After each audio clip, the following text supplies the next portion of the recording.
makan marungga terus mungkin salah satu rambutnya jadi begini. Saya tidak tahu kenapa jujur saya 3 orang bersaudara, 2 orang itu rambut lurus, si rambut sendiri keriting saja, saya masih anak angkat ini. Tapi basic, dasar fondasi ketika teman-teman memulai bisnis itu karena ada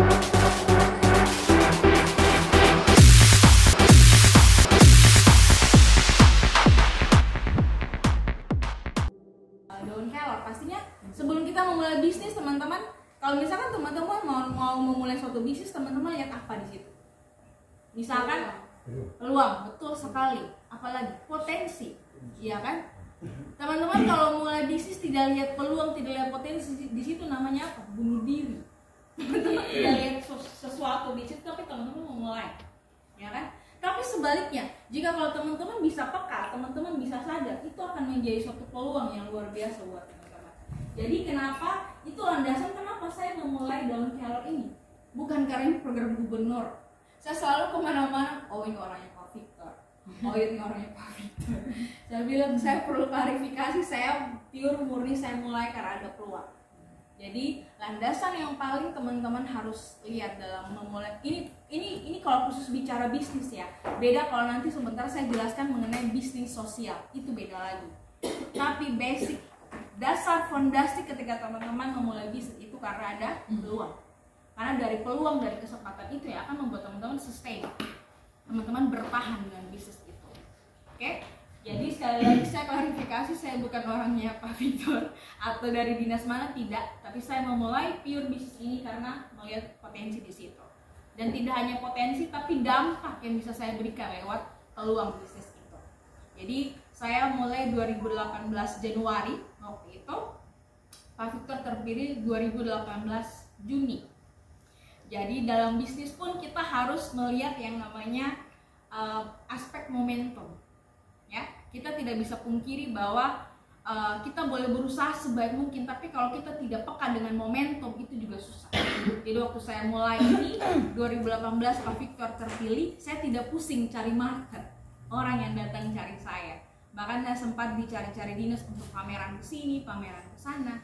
Tidak terlalu capek karena saya ambil aspek momentum itu.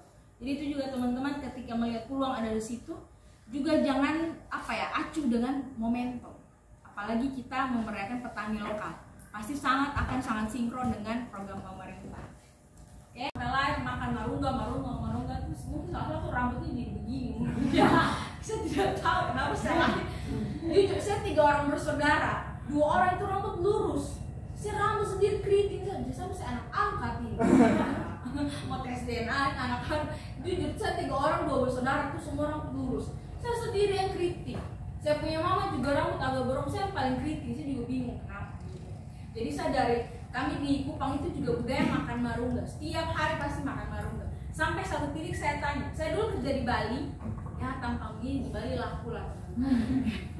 Ke Bali tidak susah cari kerja gitu. Jadi saya sempat kerja di Bali, saya pulang, saya tanya saya punya oma, saya punya nenek, kenapa kita makan marungga kayak tidak ada duit lagi beli makan marungga beli daun sayur lain kayak gitu. Nah, akhirnya nenek saya jawab, sudah kan kalau cerewet makan saja, tidak usah terlalu banyak cerewet. Akhirnya saya tidak puas dengan jawaban itu, saya cari teman-teman di Google dan ternyata luar biasa ini. Daun kelor bahkan sudah diakui oleh WHO. Ada yang tahu WHO itu apa? Ada yang tahu? Dia kayak apa?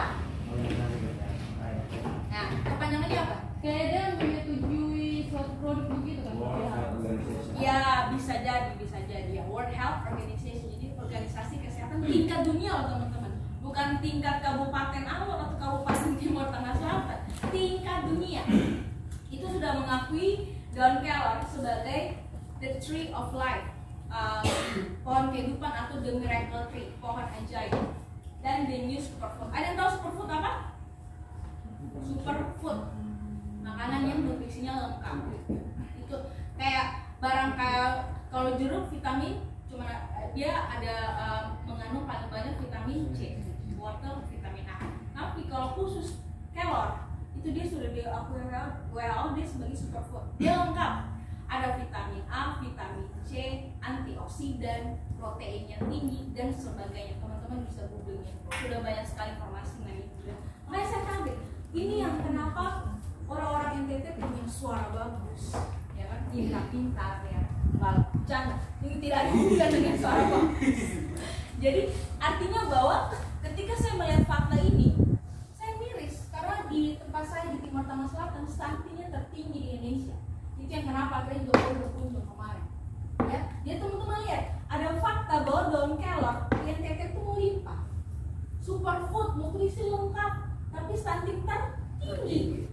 Berarti ada something, ada sesuatu yang miss di sini, ya kan? Ada daun kelor nutrisi tinggi, tapi stunting juga tinggi. Ini kenapa ini? Tidak match, tidak ketemu dia. Akhirnya saya dan tim kami melakukan riset kecil-kecilan. Oh iya, jadi gini, banyak sekali petani mereka jual ini daun kelor, mereka beli Indomie. Jadi bayangkan jual daun kelor, jual sayur-sayuran untuk beli Indomie, makan itu setiap hari. Nah bagaimana nutrisi mau terpenuhi? Dan mirisnya mereka masih makan, mereka punya anak ya.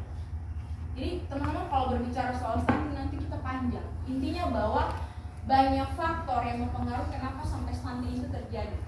Dan yang paling buat saya miris adalah bahwa itu tadi, bahwa para petani itu mengalami prasejahtera. Mereka tidak punya kemampuan secara ekonomi untuk memenuhi kebutuhan nutrisi. Kenapa ya? Karena tadi biasanya petani itu panen ya kan? Mereka jual ke kemana? Ke pengepul. Tekan harganya serendah mungkin supaya si pengepul ini dapat keuntungan yang banyak. Isi ke anak-anaknya terjadilah stunting. Berarti kami sekarang gini, saya dan tim kami coba melihat bahwa kita harus menyelesaikan ini sampai akar-akarnya. Bahwa si petani ini harus kita sejahterakan, yang secara otomatis akan meningkatkan kemampuan ekonomi mereka untuk memenuhi nutrisi buat anak-anak mereka, sehingga itu dapat mengurangi stunting. Itulah kenapa lahirlah Timor Moringa pada tahun 2018. Kami mencoba untuk memberdayakan petani. Jadi di sana kalau di Timor itu kelor itu awalnya bukan mata pencarian utama mereka. Mereka masih tanam kacang, tanam jagung, beternak gitu kan. Tapi semenjak kami coba sosialisasikan, kami ambil hasil mereka. Jadi kebanyakan kami ambil itu daun kelor kering. Mereka sudah keringkan. Kami ada beberapa mitra petani yang kami bimbing, kami didik untuk bisa kami ambil hasilnya. Semoga akan saya tunjukkan. Begitu. Jadi beberapa produk turunan dari daun kelor yang sudah berhasil kami buat, ada teh celup kelor, ada teh celup kelor plus jahe merah, ada daun kelor kering dalam kemasan, ada coklat kelor. Untuk bisa sampai produk ini, daun kelor dipanen, dibersihkan, kemudian dikeringkan di mesin khusus. Jadi kami tidak jemur pakai matahari. Kenapa?